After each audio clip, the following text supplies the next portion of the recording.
Michael Bisping headed to the UFC Hall of Fame. More than deserved.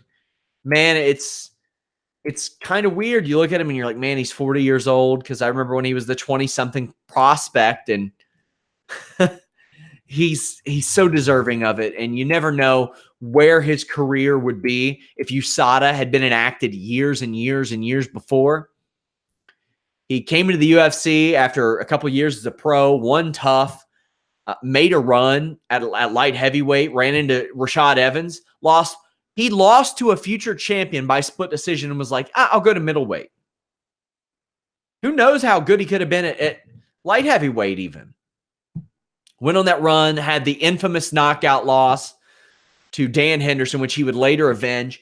But he fought Dan Henderson, who was on TRT, and Vanderlei Silva, who failed a bunch of drug tests, and Chael Sonnen, and another title eliminator who has been on all kinds of stuff, and Vitor Belfort, who's been on all kinds of stuff.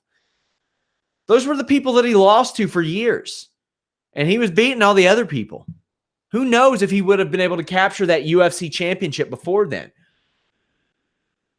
Lost to Luke Rockhold, who by all means is clean, but beat Anderson Silva, controversial fight, beat Kung Lee, but got that shot against Luke Rockhold and made the most of it and became a champion.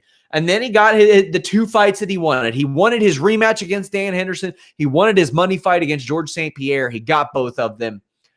And quite frankly, that year and a half run, I mean, really, that the last 2 years of his career, 2016, 2017, he got to fight Anderson Silva, Luke Rockhold in a title fight, Dan Henderson in the rematch, George St. Pierre in a big money main event fight, and Kelvin Gastelum in his farewell, which we didn't know was his farewell and was ill-advised at best. But Godspeed to Michael Bisping. He deserves it. He's a good broadcaster too. Leave a thumbs up, guys. Fightful, subscribe.